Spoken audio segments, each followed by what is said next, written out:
I just need a bit of balance.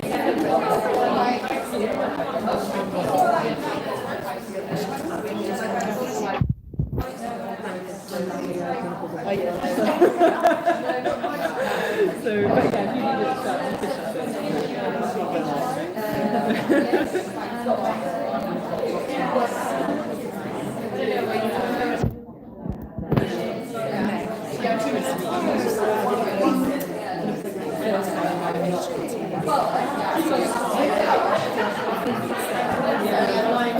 I'm a bit of a normal,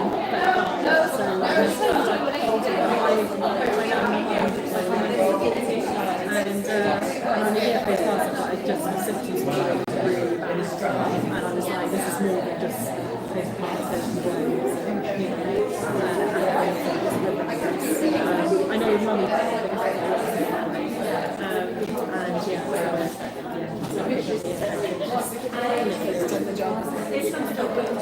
I might still having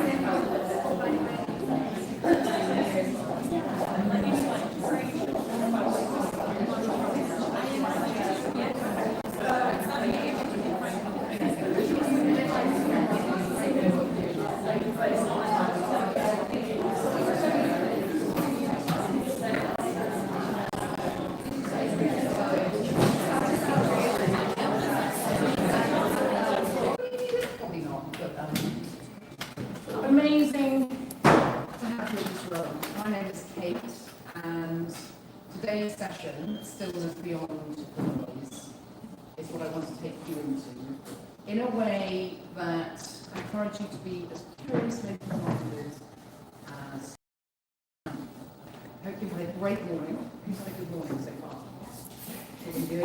Energized, feel the energy in the room. It's brilliant. Normally we wouldn't have all these tables, but I thought let's work with it. I'm going to get you up out of your seats as well, so you can stretch your legs during the session. So, Stillness Beyond the Noise. What I'd like to invite you to do now is to take a moment to feel comfortable in your seats. Feel the back of your seat. I'm going to invite you to close your eyes. There a poem, but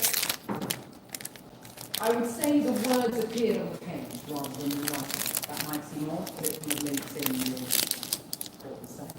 So these words appeared. Close your eyes, and the poem is called Being Truth.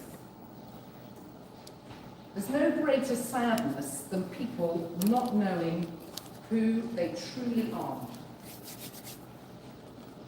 Sadness of not being myself for so many years. Sadness of trying to fit in. Sadness of not saying what I wanted to say. Of trying to be as bright as others and as knowledgeable. I saw sadness in my eyes. Sensing there is more, having a feeling of I am, but not knowing what to do about it, so carrying on, suffering. Wanting to find connection, exploring, asking questions of life, asking questions of me, my experience now. Wisdom coming through. Being the strength. Being the pillar of love. Being love. Being truth.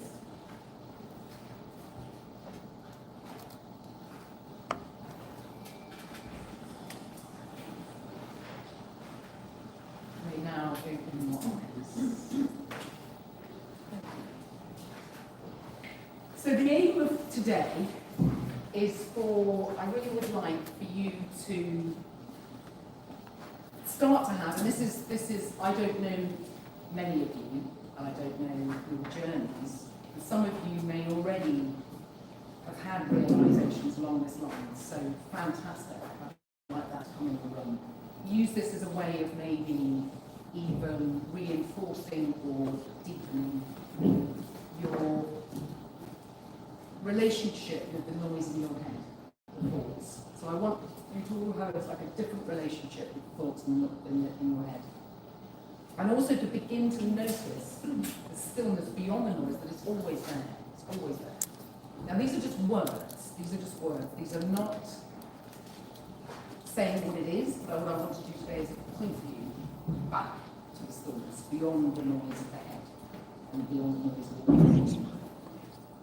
Why do I want to do that? Because I want you to then have a taste of freedom, calm clarity, inspired and effortless action, and aware decision making. So in your everyday lives, in your work, in your family life, in your individual, whatever you're getting up into, you have this sense of this wonderful way of, what I would say, being lived rather than living life. So what we're going to do is some thought experiments. This is where I'm going to get you up. Sean Coram, I have to do something. And we've got 3 of them, and we may not need 15 minutes on each. We're going to start by observing some thoughts, what thoughts are actually that you're having, observing how you're not your thoughts as well, so we're going to do that, and then building that into your everyday. Because the mind will possibly even now be going, what are you talking about? How do I do that? I want to do it, or whatever. There's already thought thinking, so you can start to begin to notice what are the thoughts that are going on. And then there's a bit of the so what. Okay, that's all very nice and neat, but what do I do when I leave here today? What have I done? And then if you're still curious, I'm going to share how we can carry on this conversation, but also more specifically on your personal and leadership challenges. If none of that makes sense, then great. We'll just dive in and ask questions as we go along. So, again, I just invite you just to take a moment. You probably don't do this enough in our lives, so just noticing your breath. Some of you may have been breath coaches or breath. But just to begin to calm the breath. And a lot of it can be by focusing down on our bellies as well. So we're not breathing up here.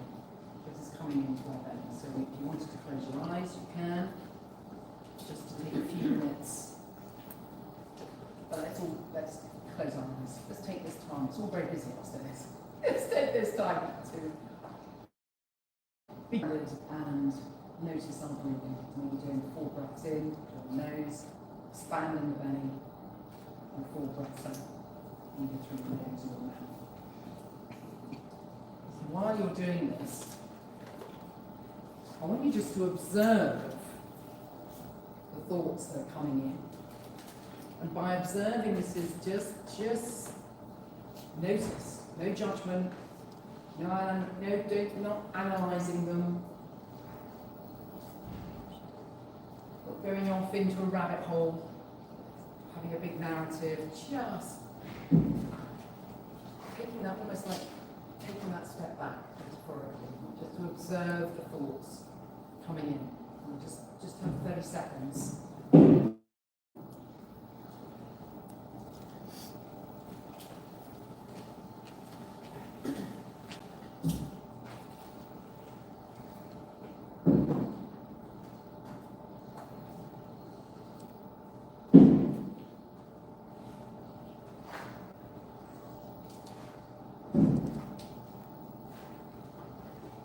Observing, creating a bit of distance between you and the thoughts, and in that distance, in that gap, there is the stillness and energy.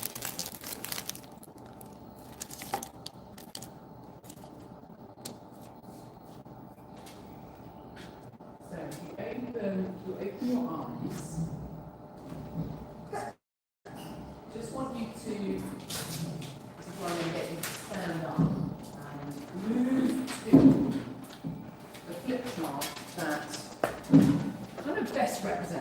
this is just a very, very small, light exercise.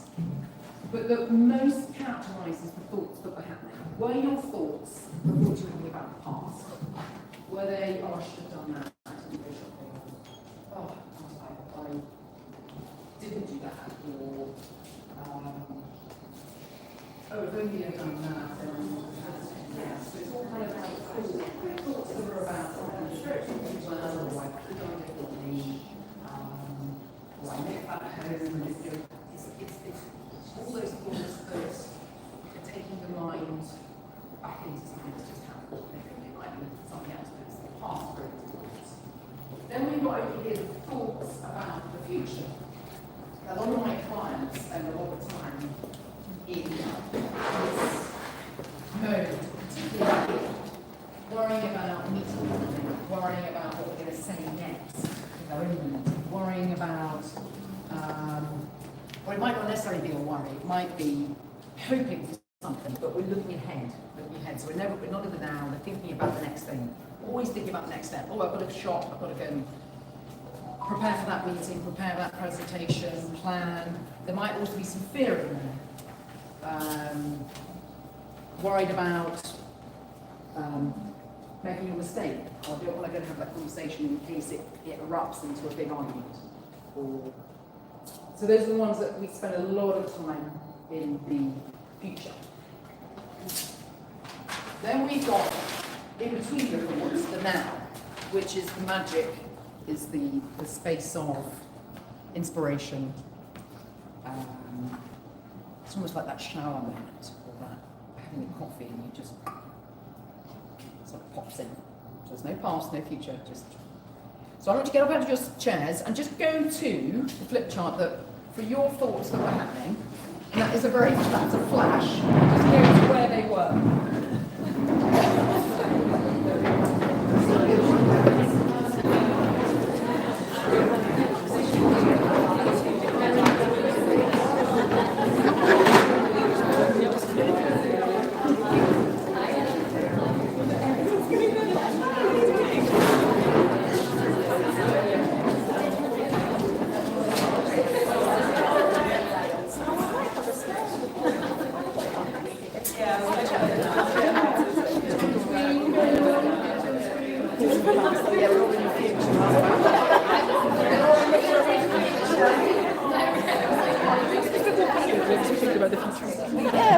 I literally was talking to somebody about like next March, so like my brain's there, do you know what I mean? I'm totally there.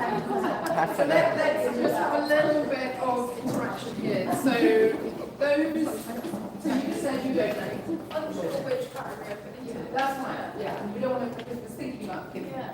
We don't want to think about it. All I wanted to do is begin to help to observe what the thoughts are that we do have in life, most of us, so much thinking going on. We actually don't even know what it is. No,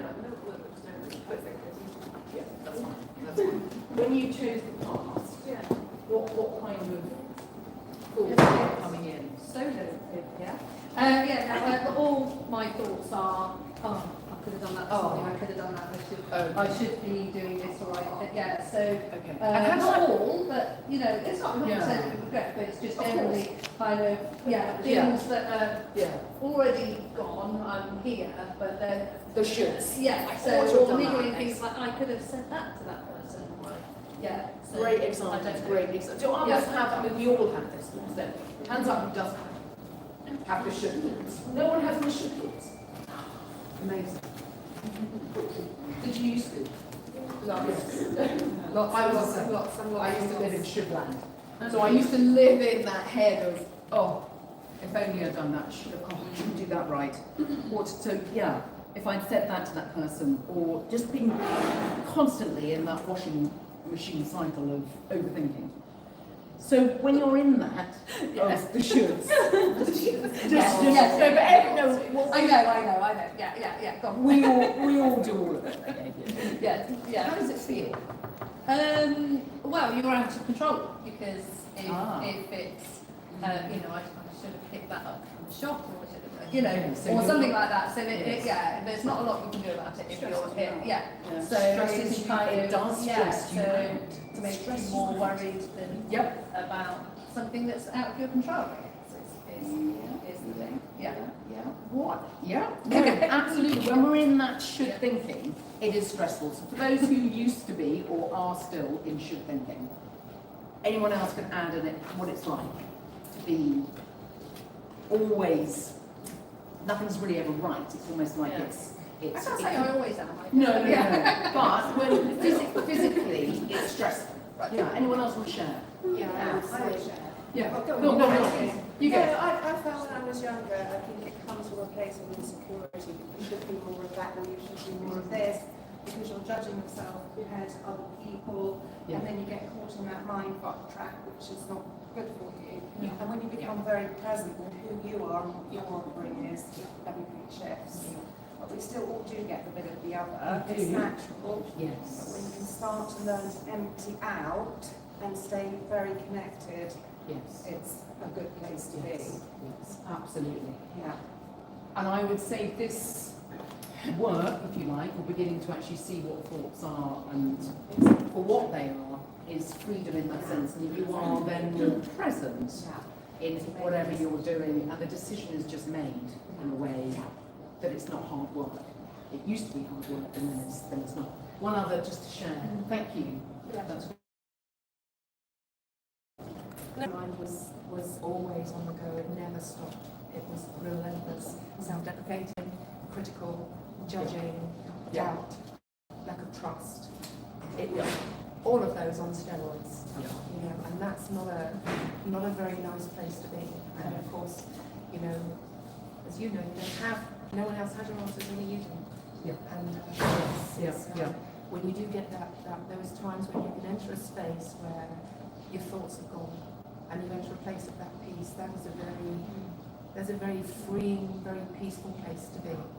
I was going to say dangerously liberating. It is dangerously. And the different, I think the interesting thing here is, and we don't necessarily have enough time here today, but this is not something you need to go searching for. It's already here. We just never look. And it's not like, I have to go and try and find something to do to be present. No, this is just kind of almost like an unlearning of what we learned a long time ago. So, thank you. Those who had a lot of future thoughts, let's just hear from a couple of people. What sort of thoughts were they? I was definitely thinking of all the... Sorry, I just totally jumped in there. No, thank you. That's great. I was already like, I spoke to someone just now, that expert pod, what that person said, how I'm going to implement that, what are my next steps, all of that, trying to order everything that I've learned and make a plan right now. Yes. And planning ahead already. Yes. And when that is going on, there's a John Lennon quote, and I'm terrible at remembering quotes, but there is, when that, we're not here now, we're not in presence. And so many people want to be present. They want to be present in the now, almost in between the thoughts. So, and that happens, so it's almost like, well, how can I be more present? Or how can I have that feeling of aware decision-making freedom? We all want it. And this is kind of the work that I do and others do as well in this room, which is wonderful work, and women are particularly receptive to it, and some men as well. But it's all there to be seen. It's right under your nose. So thank you for sharing that, because that represents a lot of us, because we all can head off into future thoughts. Anyone else want to jump in and just... I think mine are very accessible, because very mine are more fearful. And so mine are, I'm a carer, I'm a mum, I'm a wife, I've got to be, providing an income, I'm getting older, that's just lots of tiny percentage of all the things I'm fearful of. And so I think that paralyses you, because you actually don't take any action. Yes. And as well, you're in the thought, and also the word belief. What is a belief? It's a thought that we just hold on to much more strongly. Yeah. And actually, if we can begin to see the beliefs and even begin to kind of get them out on the table and write them down and actually test, are they really true? There's lots of ways of actually beginning to extrapolate, but at the end of the day, it's all the same. It's a thought. So we're going to go into actually just test off our view, if you like, on thought. Because it's invisible, it's more difficult to, I suppose, grip. Or I mean, we can stand up for a minute, and I'm just going to then we'll sit down again. So, can everyone see the pink elephant? Yeah. So, think everyone in the room. Think the thought, pink elephant. Yeah, pink elephant. Now, does the pink elephant exist? Kind of. Who said kind of? In my head it does. It was in my head. Thinking about it. Mine just keeps fading to grey. Okay, in the head. It's only in the head. Or not in the head, but it's just a thought. It's just what is a thought? It's a vibration. It's energy, isn't it? And there's a lot of people that do sort of energy work, and we're all coming to this in different directions, in different. And so that pink elephant thought. Does that thought of pink elephant actually have any power of it in itself? In itself, just ask yourself that question. Does a thought have any power in and of itself? Yes. Power? It has power. What kind of power? What power? If you give it power, it has power. Well, that's Yes. Thoughts, everything that's manifested has to come from thought. It depends on where the thought. If we're giving meaning to, then it kind of takes away from the present. Yeah. Thoughts as well. Thoughts Depends on the thought. Well, It's a creative thought, and you need to think but about then we're something. labelling the thought. Then we're giving it the thought a It's descriptor. okay, but it is an idea rather than a thought. Yeah. But if we look at a thought as for what it is, whether it's before it's good, bad, Yes, or ugly, disgusting, whatever, I'm coming to you. It's just beginning to play with that the thoughts that are in them now are the beautiful shower moment, have a coffee, inspired thought, that you just take that action. It just happens. The ones where we go into the washing machine cycle, the hamster wheel of the past or the future, is taking us away from the now. Those ones are always taking us away from the now. So, yeah. So I'm sort of, what I want to throw out, so yeah, someone had their hand up over there. Yes. So the thought only really has any power when you give it feeling. So because you either give it a fear or you give it some substance to make Give it exactly. But that's what we. You attach a feeling to that. Exactly. It is just a thought. Exactly. It is. And we're only one thought away from a new thought. We get 65,000, however many someone's decided that they can opt that number. I could make up any number. That many thoughts a day. Yeah, well, let's say 6 million. I don't know. Whatever the number is. Give or take. But to what you were just saying there, yeah, because we don't take this step back to notice what thought is and our relationship with it, we're in it. And we get so fixated that then we live our life in our thoughts. We live our life in our thoughts. And my God, I did that in corporate life, in meetings. I was in my and the thing is as well, physiologically, our cells are responding to that. So our health is not as good. I used to have headaches, migraines. I haven't had one for I don't know how many years. It's just a different understanding. And yeah. So let's sit down, go back to your seats.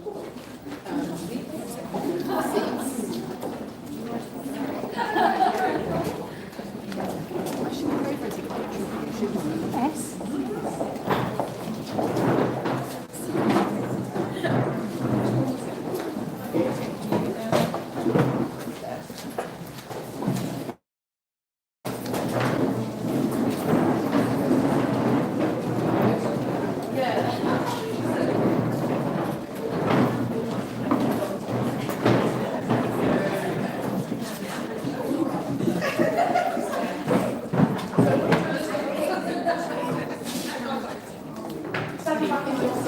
a visualization. So again, I invite you just to close your eyes and imagine your thoughts are the clouds in the sky. You are the sky. The essence, you are the sky that is always there, untouched, undamaged by any of the clouds passing through, or any of the storms, the lightning, the thunder. You are the sky that is always there, always the case, a constant. And the thoughts that are clouds are passing through. Passing through. They don't damage, they don't hurt, they don't change that sky. And you are that sky.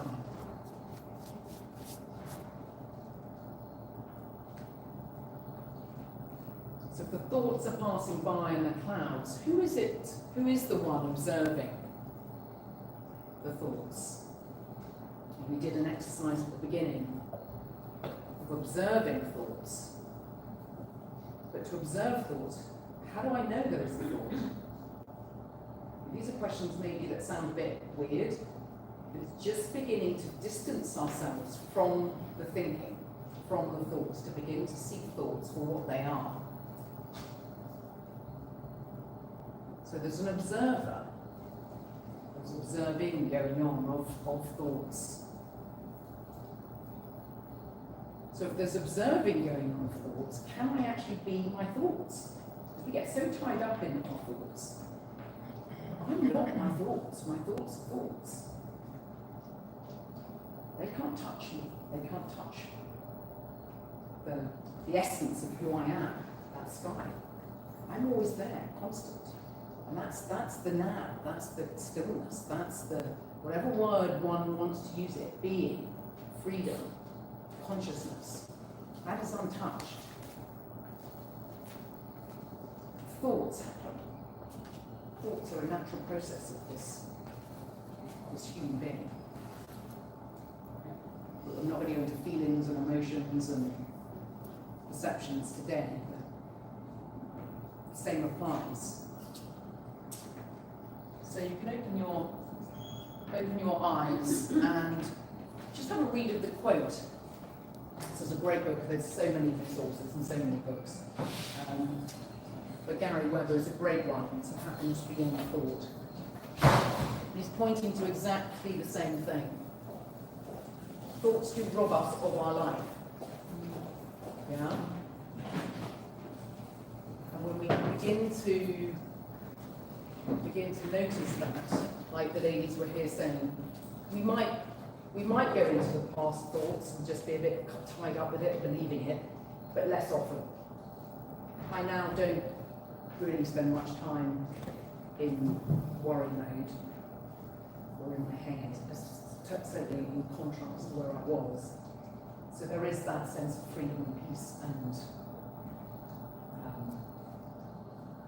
more assertiveness, actually, because we're not living in thinking about things and overthinking things.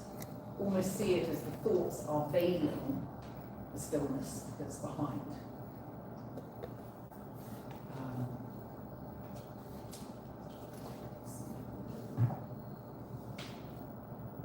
So anyone any sense, or this might be a bit counterintuitive, might be a bit odd. Anyone beginning to kind of go, okay, I've got a question about this, or I'm sensing. Yeah. I've got a kind of more of an observation really, which is I like the perfect sky. That's great, lovely visualization of us in our purest place and our best self, which I think is lovely. And the clouds are the things that we can lose, the thoughts we can lose. But for me, the thoughts come back again. So I can lose them and they will come back again. Yeah. But getting to that place of the sky feels like it might be a kind of a sort of meditative mind body process. Is it to kind of stay in that place? Otherwise, the clouds will bounce back more if there's the stress or Yeah. the pressure, whatever it is that Yeah. sets us in that. Yeah, and it's great that, so firstly, to look at this is, right, just, even if it seems a bit odd and the clouds and the thoughts come back, thoughts do come back, but most of them pass on. It's a bit like the trains in the station, we stop them because we attach so much meaning and narrative, and it becomes like so much bigger than it was actually when it was just passing through.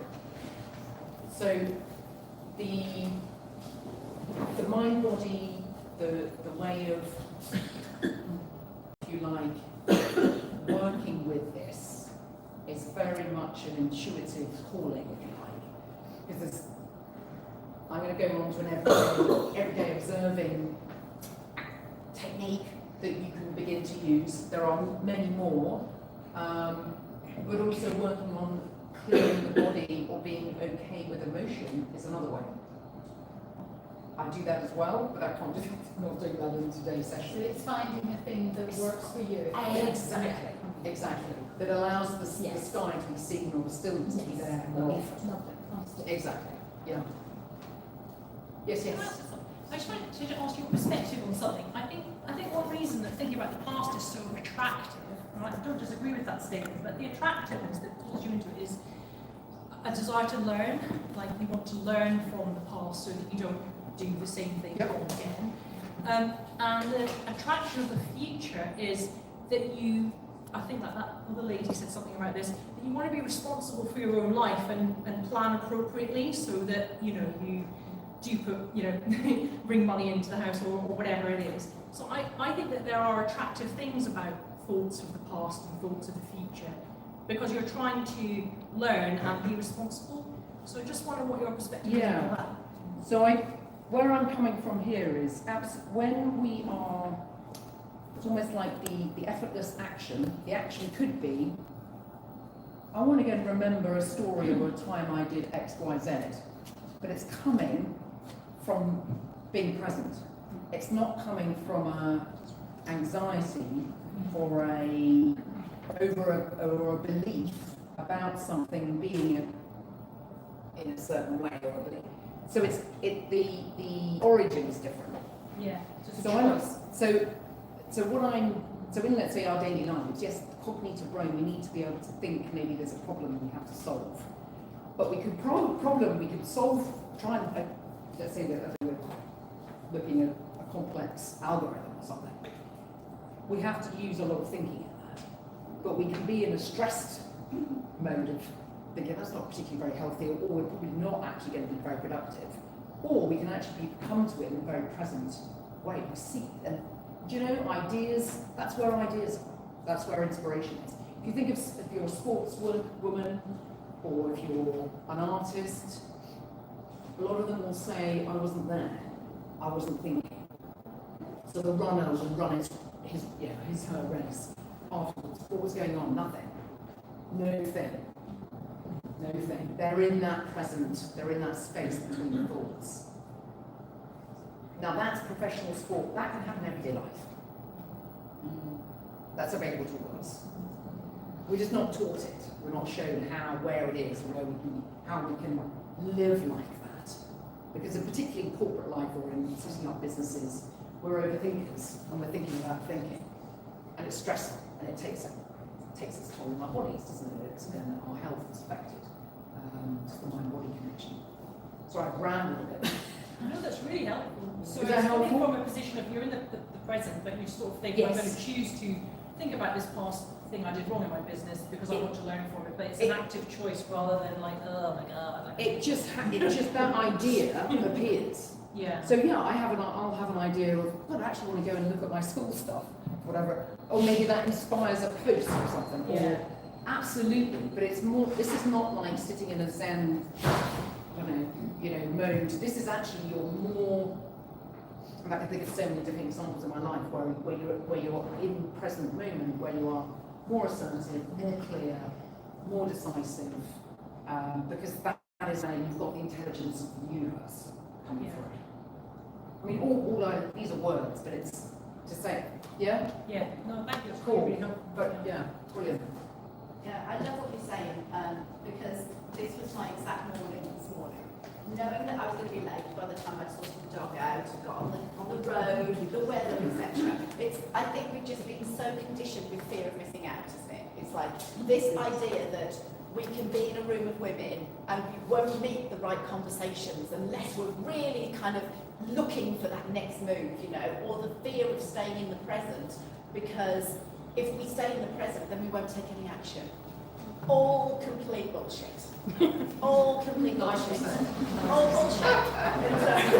But that's why I love what you're saying. It's like it brings you back to that moment where actually the conditioning that's in there says, unless I actively try and remember everything to learn it, unless I actively know where I am at every given moment and making the most of every opportunity, then life is a competition and everybody will get there faster than me.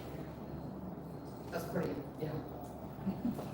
Yeah. What a place to live. I know. Yeah. No, beautifully put. And it's, you know, we all have our way of just expressing it. And we can all go, do you know what? That's actually something I want to investigate and be curious. And that's what happened to me. Got to get you in it. And then we just begin to go, we meet people. You know, we're being made, not the other way around. So we will meet the people that we're supposed to meet. We met. Yeah. I don't know who else I'm going to meet. Who knows? So this is to kind of tease you, give you a taster, to throw some perspective. So this lady, you know, who was saying, so yeah, what might work for me? Now, this might not work for everybody, but it's called the diffusion technique, where you can help yourself in an everyday situation to do what we were doing earlier, is take that step back and be the observer. So, if let's say we can all remember a time when we're going to have a conversation that we were really worried about. You know, I can think of many, whether it's the workplace or whether it's a partner. I don't know, it could be a head, you know, going into school. We all have those situations, because often it's with a relationship, isn't it? We're worried about that conversation. And I'm going to ask you in a minute just to kind of recall that.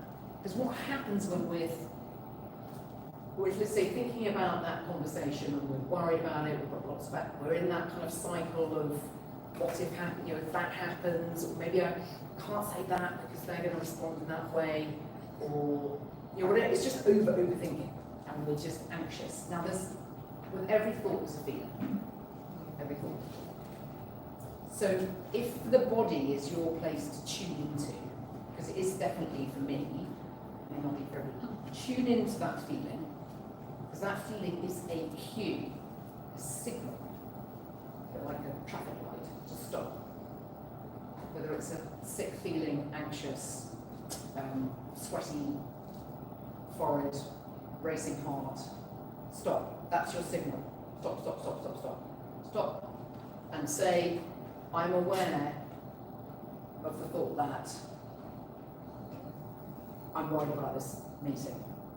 Or, so two ways of saying it. I'm aware of the thought, or I'm having the thought that. What it does is, again, creating that distance. This might seem a bit clunky, but the more one does this in everyday, particularly in those situations where you would catch yourself if you're really overwhelmed, really anxious, just stop. Say this. The more one says it, and there are other ways as well, this is like one tiny, teeny little technique. The more one does it, those worrying thoughts just pass, and we're more in the present.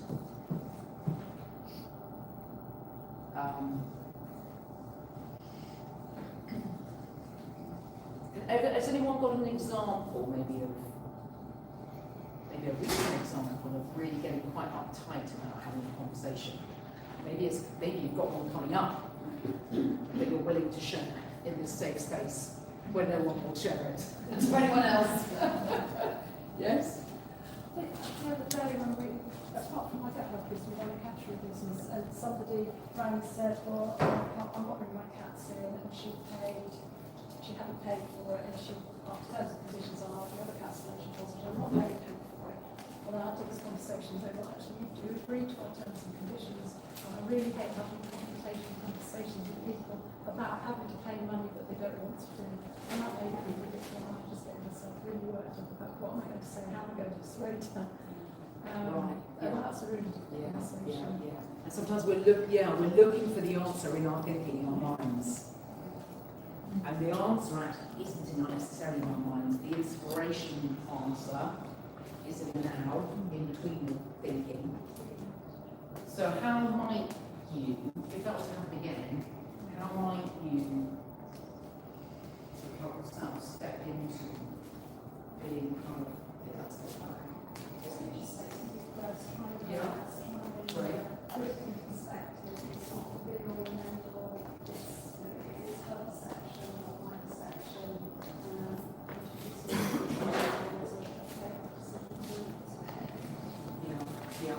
All those, taking that step back, calming down, slowing down, breathing. That is helping you be in stillness. And then your next step, hopefully, because you're not in your head, can come through, you'll see it. It'll come through. So whatever works, so the breathing can be really helpful for a lot of people. To slow our minds down, to take that step back. So this diffusion technique may not work for everybody. It's helpful. I found it helpful just in the sense of saying, I'm aware of the thought. So we are what is aware, we are awareness. And there's a lot more depth to this, if you like, than what I'm presenting today. But it's really, if you're curious, is to test it out. Use your breath. Use the body as a signal. Use the question. Be aware of the thought rather than in the thought. Yes, you. So you have your hand. I was just going to say that I started a podcast a few months ago, and when I first started it, my thoughts were, nobody wants to hear this, or I'm not going to come up with enough topics and read, how am I going to do this? But I felt this sort of calling to speak about these certain things.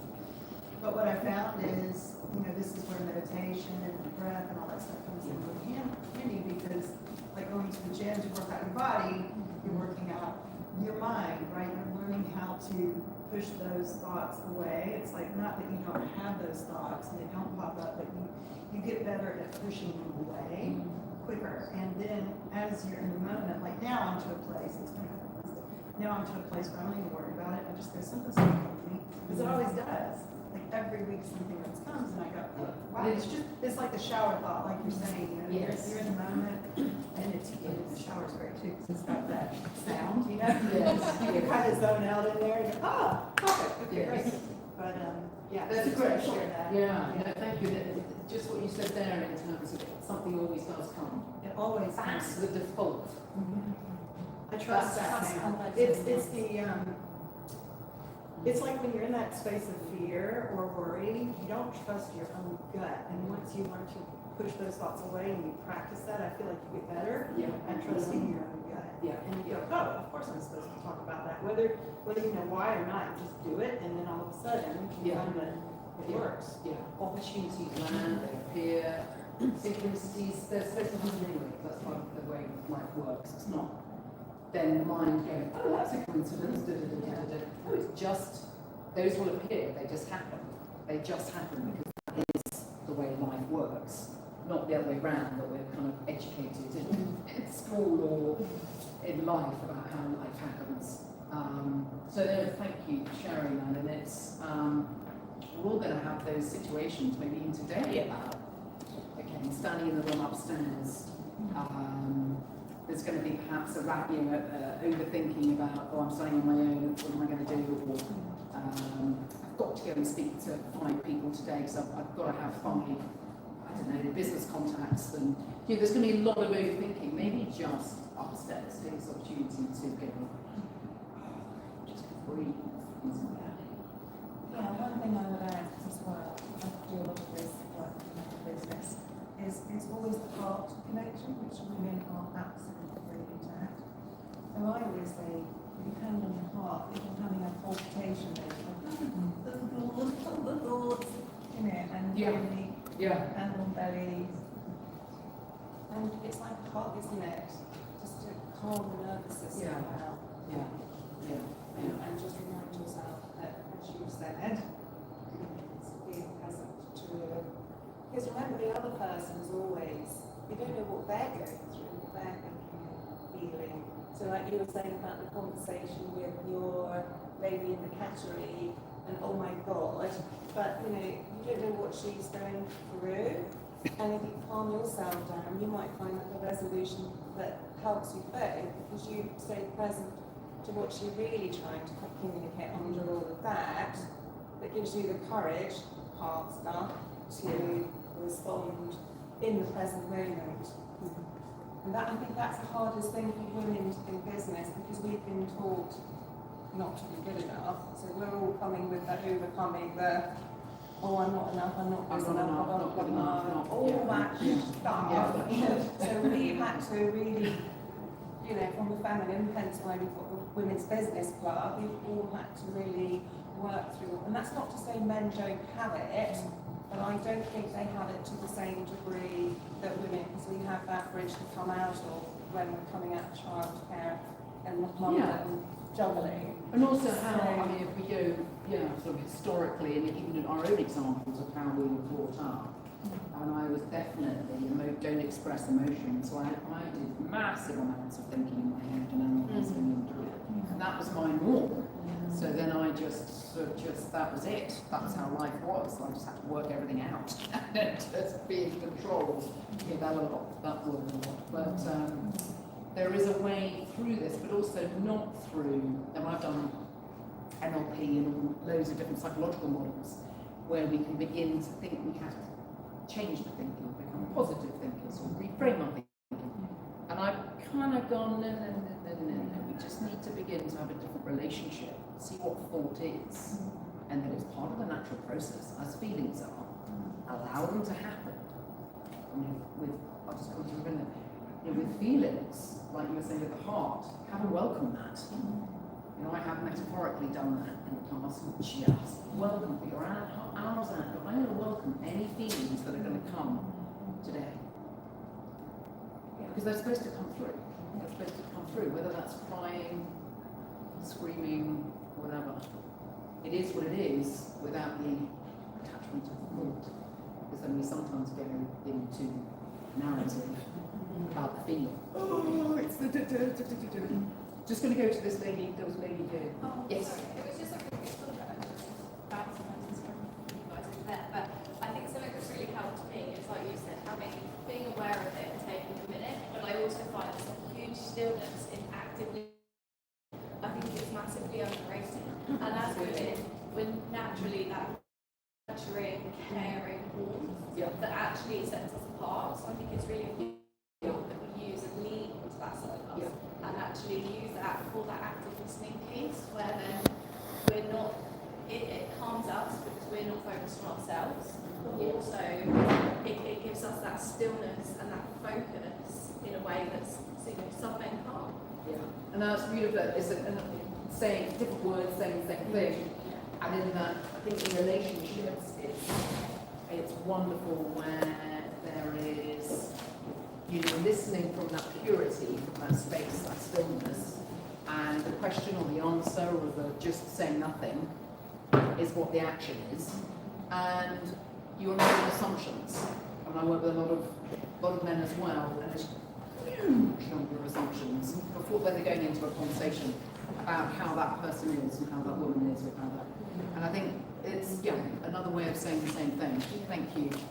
I just want to say, I think it's a really important thing that you said there, because in this world of equality, which I think men can be women and women can be men, well, actually, we should all be equal at the level of our worth, right? And what we pay for a job, if we do a job as a man, we should be paid the same way. But actually, it's about time that women start celebrating that we are not men, we are feminine. And that power of the feminine is extraordinary when it is nurtured and tapped into, because the corporate world is missing that divine. It's missing that nurturing element that all of us have within inside of us to balance that. I think it's a very, very important point that we make. Yeah.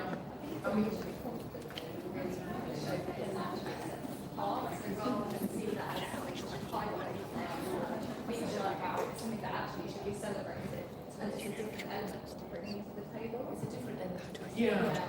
And let's so I started slightly there with the technology. So this is kind of like a so what about all this? I think there is some realizations or some curiosity within many of you in the way that you're talking about it in the work that you already do. So you're observing it. Thought is just thought. It's not who we are. I am not thought. I am aware of it. And that's pretty cool. Just say that I am what is aware of it. It's very free. I'm not thought at all. And of course, Robbie has thoughts. It's kind of like a little bit of summary. And this does empower. So to your point, as women we are, particularly, sort of in more of a, less so now, but more still in the man's world, but being able to bring this calm clarity, assertiveness, inspired action. When I say aware decision making, something I've done it in the past myself, doing courses on decision making, but actually the decision is made before we say we're going to say we're going to make a decision. Because again, intuitively, our gut is saying something. Listen to it. Beautiful, wonderful actions come from that source.